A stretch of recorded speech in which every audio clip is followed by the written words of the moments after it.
We are heading into the frost-bitten archives to uncover our darkest dreams. From snow-dusted shadows to the icy grip of fear, this is Working the Fright Shift. Clock into Working the Fright Shift, the gateway between imagination and fear, with your host, Ted Doherty. Welcome to a very special holiday bonus episode of Working the Fright Shift. I am your host, Ted Doherty, and if you've been following along, you know this podcast unwraps the secrets behind scares and creepy storytelling. This episode, I am decking the haunted halls with a little extra cheer for this 2025 season. This is my way of thanking you, your support, your listens, your comments, all of our wonderful fear architects. You have made this podcast an amazing experience, and this bonus episode is my holiday gift to you. So grab your cocoa, spike it with something sinister, and settle in, because I'm going to switch things up with the format of our Fear Architects segment, and I will visit a very cold and chilling classic theme in Echoes of the Past. But first, we ring the bells of fear in this episode's Horror Blueprint. The Horror Blueprint, the art behind the fear. Tonight, we are trimming the tree with terror.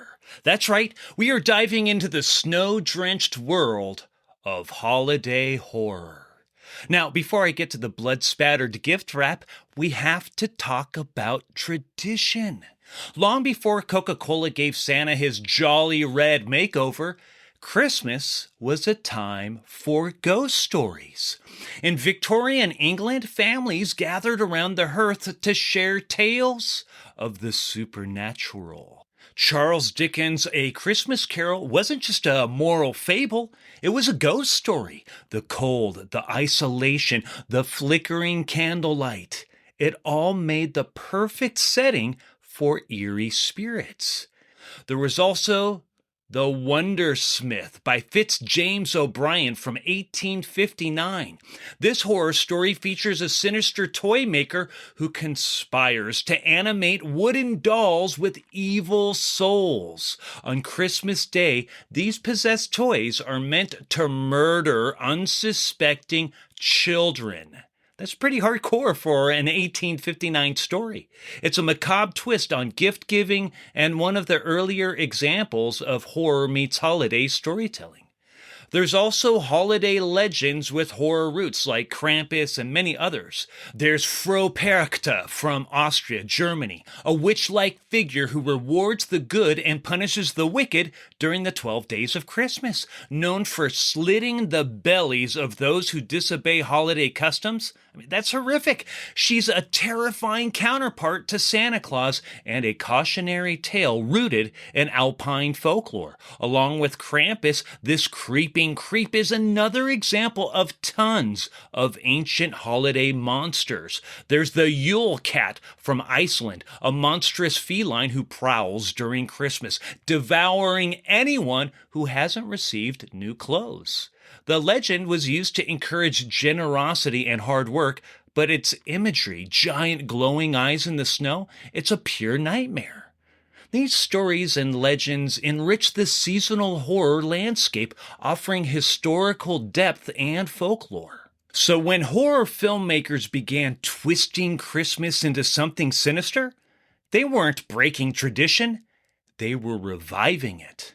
So, let's unwrap a handful of the most chilling holiday-themed horror stories, films, and books that have turned holiday cheer into festive fear. Starting with one of my all-time favorites, 1974, Black Christmas. A sorority house is pursued by a mysterious killer during Christmas break. With its disturbing phone calls and claustrophobic tension, this slasher classic laid the groundwork for decades of holiday terror. Then in 2015, there was Krampus. When a family loses their holiday spirit, they summon Krampus, the horned demon of alpine folklore. With killer gingerbread men and snowbound dread, it's a modern classic of myth meets mayhem. Then in 1984, there was Silent Night, Deadly Night. A traumatized orphan becomes a murderous Santa. There was tons of controversy when it was released, and this cult favorite explores trauma, repression, and the dark side of the holiday. These are just a couple. There's tons more, like Rare Exports, A Christmas Tale, Better Watch Out, Dead End, A Christmas Horror Story, which is an anthology of 4 interwoven tales, including Krampus versus zombie elves. And then in 2024, there was Terrifier 3. Art the Clown returned, but this time bringing his brand of chaos to Christmas. There was the 2013 novel Nosferatu. Joe Hill's story introduces Charlie Manx, a vampiric villain who lures children to Christmas Land, a twisted realm of eternal holiday cheer. It's a horror epic that was turned into a TV series. There is the Valancourt Book of Victorian Christmas Ghost Stories, which is a collection of ghostly tales from the 19th century, reviving the tradition of ghost stories told on Christmas Eve. These stories don't just live on screen or page. They've crept into haunted attractions across the country. Not Scary Farm gave us Santa Claus, C-L-A-W-S, Santa Claus Mountain in 1993, a twisted overlay of the classic Timber Mountain log ride. Picture a demented Santa swinging an axe, skeletons singing Ghoul-tide carols, evil elves, and snowmen with sinister grins all throughout the dark caverns of the log ride. It was gruesome, hilarious, super fun, and then Universal Studios Halloween Horror Nights brought Krampus to life in 2016. Guests entered the Engel family home, dodging killer toys, gingerbread demons, and faced amazing practical effects that made Krampus pop out right in front of our faces. Plus, both Orlando and Hollywood featured Terrifier mazes in 2025, each displaying Art the Clown dressed as Santa in Christmas scenes. And many, many independent haunts have joined the sleigh ride across the United States. Reign of Terror in Thousand Oaks, Southern California runs Ho Ho Horror, where twisted elves and possessed nutcrackers turn Christmas into a nightmare. Then 13th Floor Haunted House has hosted Krampus, a haunted Christmas at various locations, a 2-night event where guests face off against the beast himself in a snow-drenched hellscape. These are only a couple, there's tons all over the United States. Of course, not everyone is thrilled about mixing blood with tinsel. Films like Silent Night, Deadly Night sparked protests for portraying Santa as a killer. Even today, some argue horror desecrates holidays meant for joy and family. But here is the truth. Horror has always been a mirror, reflecting our fears, our contradictions, our cultural pressure points. Holidays are emotional minefields: joy, grief, nostalgia, dysfunction. Horror doesn't ruin the holidays. It reveals their shadows. And when haunts bring these stories to life, well, I believe they offer catharsis, creativity, and community. So whether you're dodging Krampus in a fog-filled maze or watching Art the Clown ruin Christmas, remember, horror isn't just for Halloween. Look at A Nightmare Before Christmas. It's a year-round celebration of the shadows that dance just outside the glow of the holiday lights. Thanks for joining me on this special sleigh ride through the macabre. Until next time, keep that cocoa hot and your sleigh bells sharp inside the horror blueprint. It's time to step into the very bones of terror. Inside Fear Architects, the segment where we usually sit down with the minds who build fear from the ground up.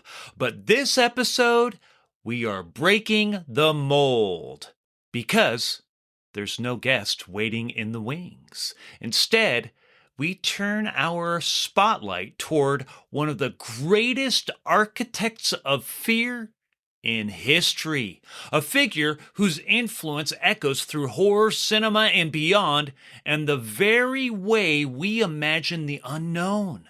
Their legacy isn't just etched in scripts or sets, it's carved into our collective psyche. Plus, there is a very special gift etched inside this very segment just for you. So, dim the lights, lean in close, and get ready to explore the genius behind the fear, not through conversation, but through revelation. And the master we're about to meet needs no introduction. Fear Architects, crafting worlds of terror. Fear Architects. Tonight, I'm doing something a little bit different because there is no guest interview. There is no roundtable. Just a deep dive into one of the most iconic fear architects of all time, Vincent Price. The man with the velvet voice, the arched brow, and the uncanny ability to make you shiver while smiling.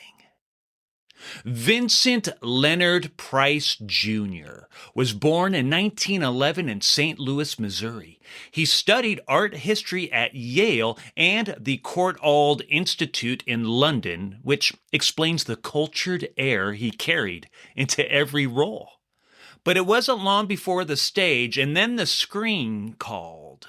Over his career, Price appeared in more than 100 films, many of them horror classics. He wasn't just an actor, he was a mood, a presence, a brand of fear that was elegant, theatrical, and deliciously wicked. So, let's jump into a few of his most unforgettable horror films and what made him so compelling in each one. Starting with 1953's House of Wax. Price plays a disfigured sculptor who turns murder victims into wax exhibits. It's creepy, stylish, and was one of the first 3D horror films. Price's tragic intensity and eerie calm make the villain oddly sympathetic and terrifying at the same time. And it was not his only step into the world of wax museums. More on that in just a second. Next up, 1958, The Fly. A scientist's experiment goes wrong, merging him with a housefly. Price's restrained performance adds emotional weight to the grotesque transformation. Then in 1959, House on Haunted Hill. A millionaire invites guests to a haunted mansion with a cash prize for survival. Price's gleeful menace and dry wit make him the perfect host. You're never quite sure if he's the villain or just enjoying the chaos. Next up, 1971, The Abominable Dr. Phibes.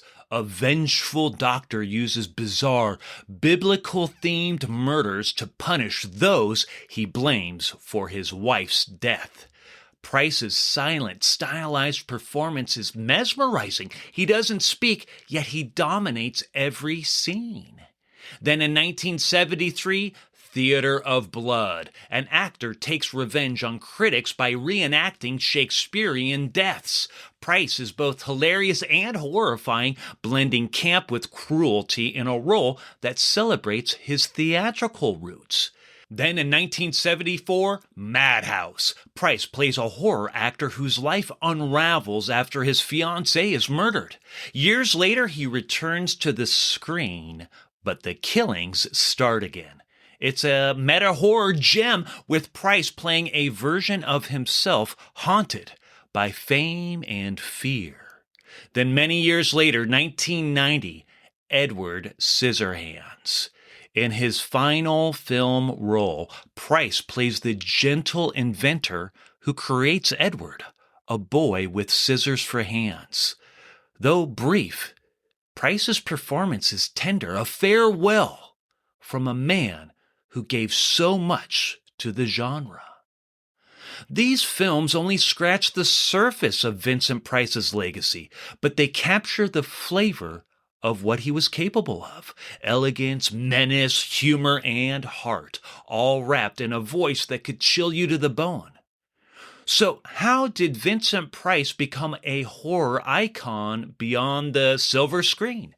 Well, he was everywhere. His voice and persona were so distinct that they became shorthand for scary sophistication. TV commercials? Absolutely. He appeared in tons of ads for things like blank VHS tapes, Tilex spray cleaner, the American Dairy Association, and even Weed Killer, because, well, who better to warn you about garden intruders than the king of creepy? What about game shows? Yep, he popped up on shows like the Hollywood Squares and The Dating Game, always with a wink and a sinister chuckle. What about pop culture? Well, you know this one. He narrated the iconic spoken word segment of Michael Jackson's Thriller. That laugh at the end? Pure Price. It cemented his legacy with a whole new generation. What about haunted attractions? Well, while Price wasn't really known for appearing in live haunted houses, he did lend his voice to one of the most unique scare experiences of the early 1980s. The Black Box at the Movieland Wax Museum in Buena Park, California, that opened in 1982. This year-round attraction was a walk-through horror experience narrated by Vincent Price. I talked about it in episode 7 of Working the Fright Shift, but what I didn't say was that the Black Box was a 3,000 square foot exhibit that at the time cost over $1 million to produce. That would be equivalent to $3.3 million today, and it was designed, created by theme park professionals.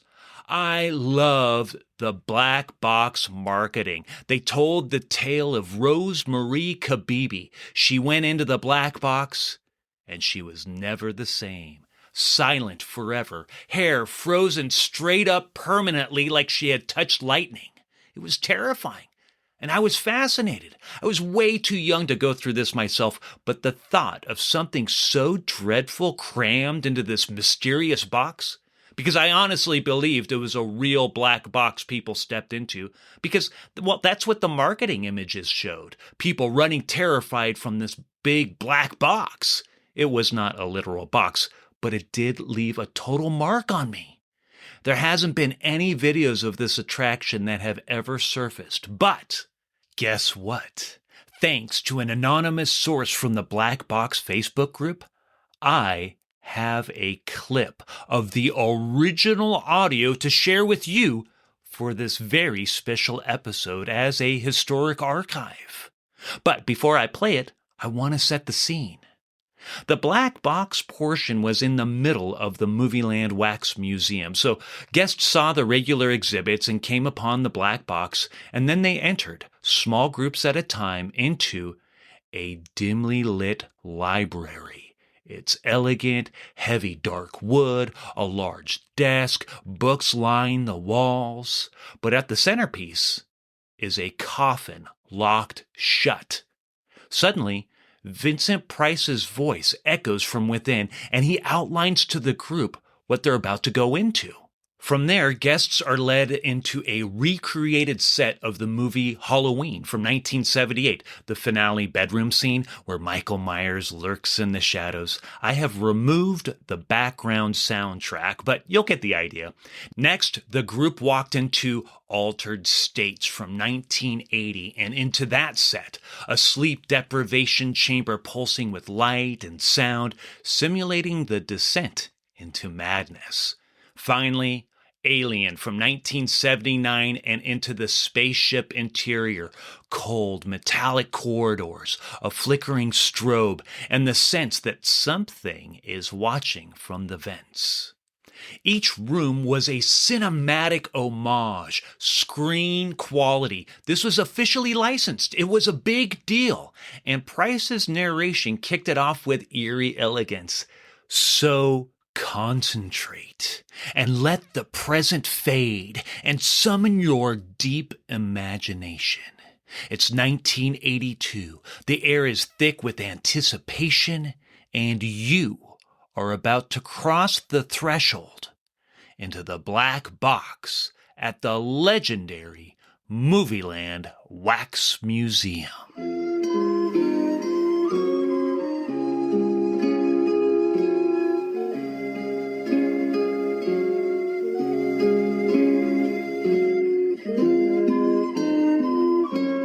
Ladies and gentlemen, I would like to welcome you to Movieland's Black Box Super Horror Sets. Today you will become part of the motion pictures Halloween, Altered States, and Alien. Your host will be the renowned stage and film personality Vincent Price, who will be your guide through this special attraction. And now, Mr. Vincent Price.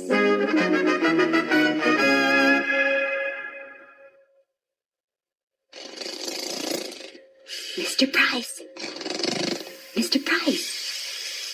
The people are waiting.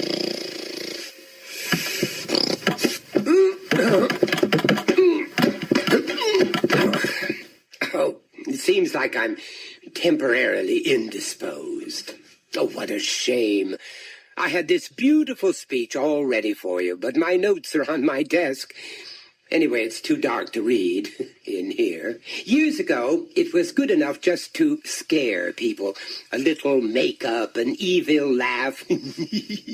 But today's audiences require much, much more. Today, we're going to show you, well, I think you should see for yourself. Since I'm not going to be with you, I would advise that you stick close to your friends. Next time you see your friends, they might be on late-night television in a pot of boiling wax. Wasn't that a wonderful film? Or perhaps in a coffin. Yeah, that reminds me.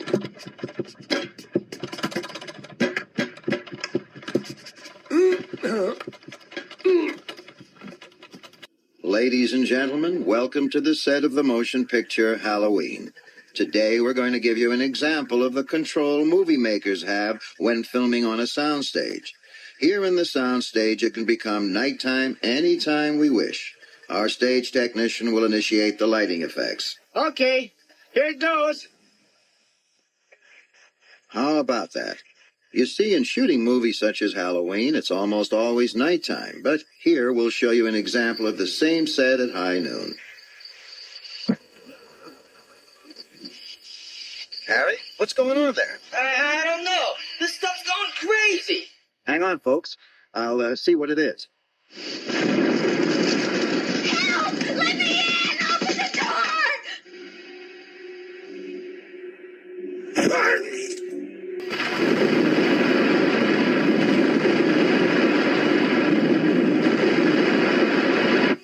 Harry, what happened? I don't know, but it's okay now. It's okay. All right, you folks better move along before something else goes wrong. At least we didn't lose anyone. Are you sure?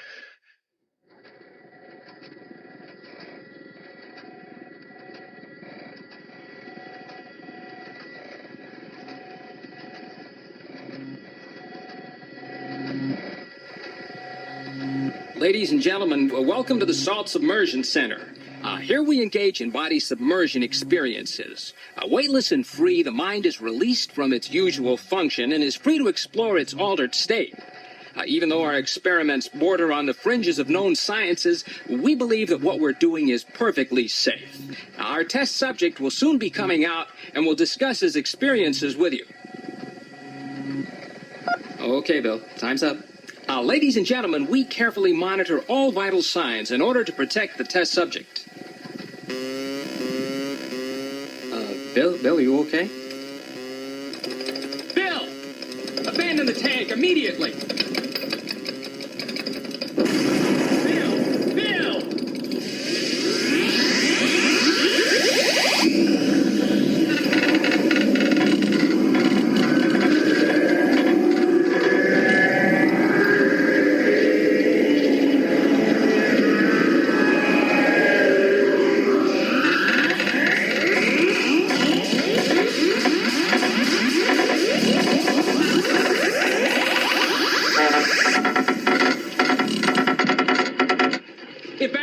Evacuate immediately. Ladies and gentlemen, please evacuate immediately through the exit.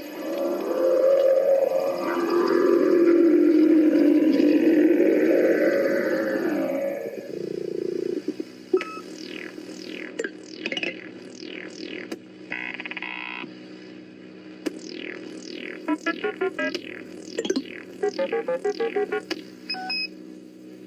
is Deck 17. The alien's just gone by. This is 16. He went through here and was last seen in the control room. We've sustained heavy damage in that area. Wait a minute. There are people down there.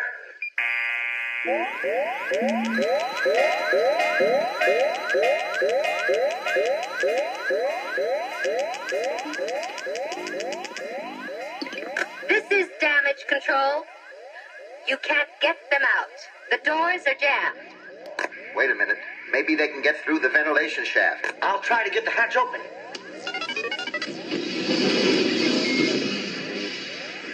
Exit through the ventilation duct. Proceed with caution and above all, do not touch any organic matter.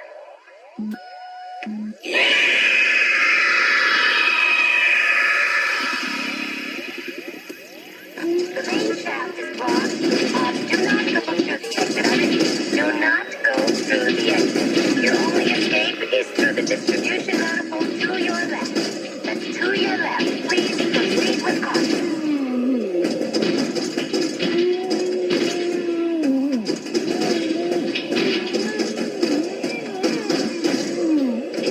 The main shaft is blocked. Do not go through the exit. I repeat, do not go through the exit. Your only escape is through the distribution manifold to your left. That's to your left. Please proceed with caution. This is 16. I don't show anything here. This is 17. I haven't come through here yet. This is 16 again. I don't show anything at the exit. What are we gonna do? We gotta get them out of here. All right, you people, you've got to keep moving now.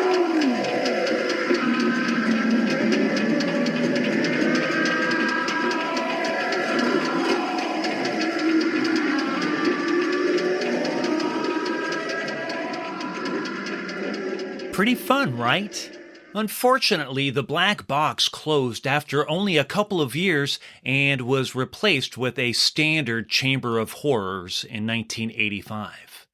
And the Movieland Wax Museum itself was entirely torn down in 2005, and the area where it once stood has now sat vacant for 20 years. But Vincent Price played a role in that fun experience for a little while, once again proving he wasn't just an actor, he was an architect of fear. He understood that horror wasn't just about blood and monsters, it's about atmosphere, performance, and the thrill of the unknown. He passed away in 1993, but his voice still echoes in the halls of horror history. So tonight, raise a glass or a candelabra to the Merchant of Menace. Because when it comes to crafting fear with flair, nobody did it quite like Vincent Price. I hope you enjoyed that special version of Fear Architects, which not only was a tribute to one of the towering minds who shaped the very language of horror, but also a tribute to one of the great horror attractions in Wax Museum and haunt history. Now, before I move on to the last segment, I want to take a moment to speak directly to you. Yes, you, the person listening. The person who's been with me through every episode of Working the Fright Shift, through every scream, every shadow, every story of this show. This podcast was never meant to be a one-way mirror. It's not just me talking into the void. It's supposed to be a conversation, a community, a shared obsession with the art of fear. So please, I want to hear from you. Send me your thoughts on the show, your questions, your reactions. What segments resonate with you? What stories do you think I will unearth in the future? I've got a lot planned, but what would you do? Whether you are a creator, a fan, or somebody who just loves the strange and creepy, we are all in this horror world together, so let's keep building it, please. One scream at a time. And now we step into the mist, into memory, into the haunted corridors of time, where I explore the foundations of fear and how they've shaped my own journey in the Halloween theme park industry and echoes of the past. Echoes of the past. The origin origins of scare experiences. Gothic horror. A genre that's been giving people chills since the late 18th century. It's the perfect blend of horror, romance, and mystery set in creepy locations like castles, monasteries, and ancient ruins. The shadowy halls, flickering candlelight, and a constant feeling that something is lurking just out of sight. Well, a lot of people believe it started with a book by Horace Walpole named The Castle of Otranto in 1765, a wild tale of cursed families, ghosts that won't stay quiet, and a sinister nobleman ruling over a crumbling castle. And from there, Gothic fiction exploded, bringing us some seriously haunting reads. A couple of the early examples are The Mysteries of Udolpho from 1794 by Anne Radcliffe. Picture a young woman trapped in a creepy castle with a shady captor. Plenty of suspense, psychological horror, and that classic Gothic doom and gloom. Then there was The Monk in 1796 by Matthew Lewis. This one has scandal, it's packed with supernatural twists, forbidden desires, and demonic forces. Then we have Mary Shelley's Frankenstein that was first published on January 1st, 1818. Bram Stoker's Dracula came later, hitting bookshelves in May 1897. Both novels have had an enormous impact on Gothic horror, shaping the way we think about monsters, science, and the supernatural. Pretty wild to think how long they've been haunting readers. And in between those two, we get Dr. Jekyll and Mr. Hyde from 1886 by Robert Louis Stevenson, a deep dive into psychological terror and the fear of the unknown. It plays on Victorian anxieties about science and morality, with Dr. Jekyll's monstrous alter ego running rampant through the streets. These books, and there's many, many others, laid the foundation for Gothic horror, influencing legends like Anne Rice with her Vampire Chronicles and inspiring some of the most iconic horror stories ever. Their imagery is timeless. Frankenstein's tragic creature still haunts theme parks, and Dracula's silhouette remains a staple of haunted attractions. Gothic horror has made a huge mark on Halloween experiences. From Knott's Scary Farm to Halloween Horror Nights, designers have leaned into the power of Gothic dread. Stone archways, dimly lit corridors, the undeniable feeling that you are being watched. Knott's Scary Farm has had some legendary mazes over the years, including Lair of the Vampire, Dominion of the Dead, Gothic Graveyard, and Lore of the Vampire. Universal's Halloween Horror Nights has given us twisted takes on classic monsters with Universal Monsters Legends Collide, The Bride of Frankenstein, and even Orlando's beautifully scary Dracula, Legacy and Blood, and one of my all-time favorites, Winter's Night, a stunning Gothic cemetery in the middle of winter. But Gothic horror isn't just for Halloween anymore. Universal Orlando's Dark Universe is basically a love letter to the genre, a fully immersive land where Gothic architecture, misty streets, and looming castle ruins transport guests into the world of monsters. From Monsters Unchained, The Frankenstein Experiment, a ride inside Frankenstein Manor, to Curse of the Werewolf, a spinning coaster through a haunted forest. The whole place is dripping in Gothic atmosphere. Even the restaurant Das Steakhouse, a clever nod to vampire lore, keeping the theme going with candlelit interiors and medieval-inspired decor.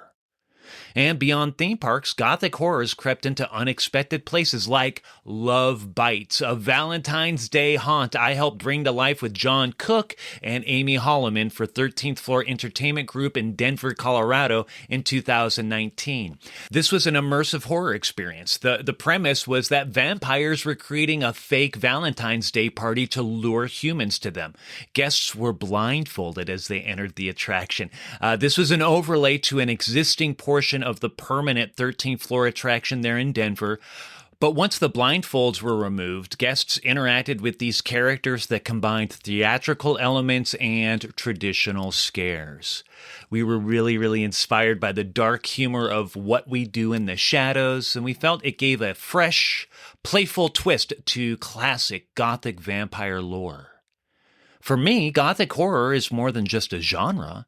It's a major creative inspiration, shaping the way I approach much of my work and bringing a unique blend of beauty and terror to various projects. But why does the idea of Gothic horror hold on to us so tightly? Is it the romance of darkness, the thrill of fear, or maybe is it something deeper? At its core, Gothic horror has always been about people. Their obsessions, their flaws, their darkest urges. Frankenstein's creature isn't just a monster. He's a reflection of rejection, isolation, and misunderstood humanity. Dracula isn't just a villain. He represents forbidden desires and the consequences of unchecked hunger. Even today, we see echoes of these themes in pop culture. The brooding anti-hero, the morally gray protagonist, the tortured soul who can't escape fate. These concepts all stem from Gothic literature, proving that its DNA still runs through modern storytelling. Gothic horror isn't stuck in the past. It adapts, morphs, and finds new ways to haunt us. A perfect example? The Hawkline Monster, a Gothic Western published in 1974. Written by Richard Brodigan, this novel blends Gothic horror with the lawless world of the American Old West. It's about two gunmen hired by a mysterious woman to hunt down a monster lurking beneath her house. But this isn't your typical creature feature. The monster is more of a psychological phenomenon, tied to strange scientific experiments and eerie supernatural forces. But the novel does fall into the definition of classic Gothic elements. A remote, ominous house. In this case, it's surrounded by unnatural snow, a lurking, unseen terror that manipulates reality, a sense of isolation and creeping dread. Brodigan's work proves that Gothic horror isn't confined to castles and Victorian mansions. It can seep into the dusty plains of the Wild West, twisting familiar tropes into something unsettling and surreal. It's no coincidence that Halloween attractions continue to embrace traditional Gothic settings, that films keep returning to tragic monsters, that dark romance thrives. Gothic horror still haunts us because it understands us. It's not just about ghosts, castles, and eerie landscapes. It's about what scares us inside, our own anxieties, desires, and uncertainties. So, when you step into a dimly lit hallway at Knott's Scary Farm, or wander through Dark Moor and Dark Universe, remember, you're not just experiencing Gothic horror. You're living it. And that, perhaps, is why it will never die within the echoes of the past.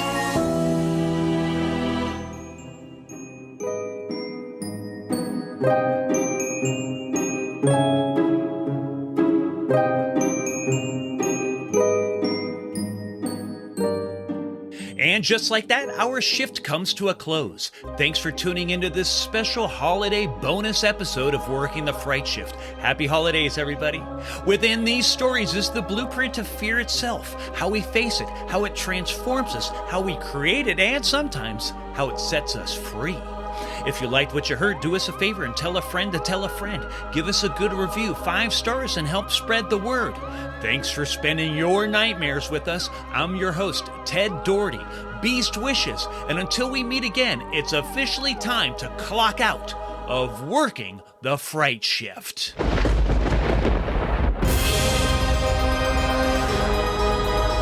Working the Fright Shift is written and produced by Ted Doherty. No portion of this recording may be reproduced, distributed, or transmitted in any form or by any means without the prior written and express permission of the producer. All opinions expressed in this recording are solely those of the individuals and do not necessarily reflect the views of the producer or affiliates. For more details, visit www.workingthefrightshift.com. Copyright 2025 Ted Doherty. All rights reserved.